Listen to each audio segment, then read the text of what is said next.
Hi, healthy and tasty cake recipe చేద్దాం రండి.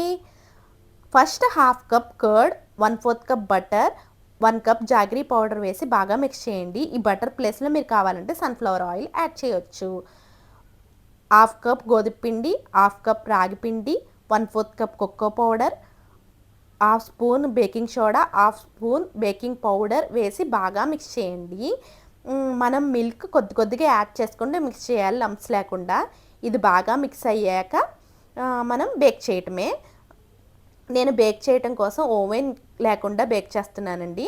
దానికోసం ఒక పాన్లో సాల్ట్ వేసి స్టాండ్ పెట్టి లిడ్ కూడా క్లోజ్ చేసి హై ఫ్లేమ్ మీద దీన్ని ప్రీహీట్ చేస్తున్నాను.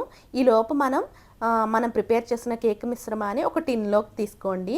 ఇది అల్యూమినియం కానీ స్టీల్ కానీ ఏదైనా టిన్లోకి తీసుకొని దానిపైన బటర్ పేపర్ వేసి క్లోజ్ చేయండి.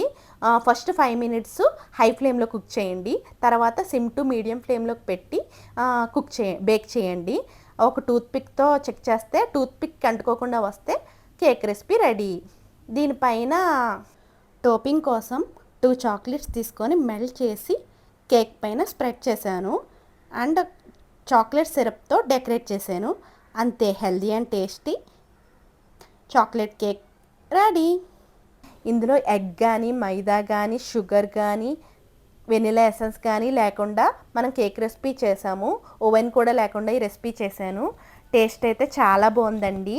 ఎవ్వరూ నమ్మరు, మనం రాగిపిండి గోధుమ పిండితో కేక్ చేసామంటే పిల్లలైతే చాలా ఇష్టంగా తింటారు, అడిగి మరీ తింటారు.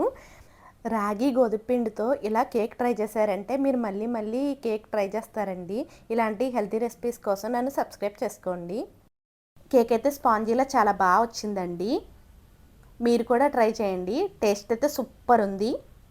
Thanks for watching. Please like, share and subscribe to my channel. Bye.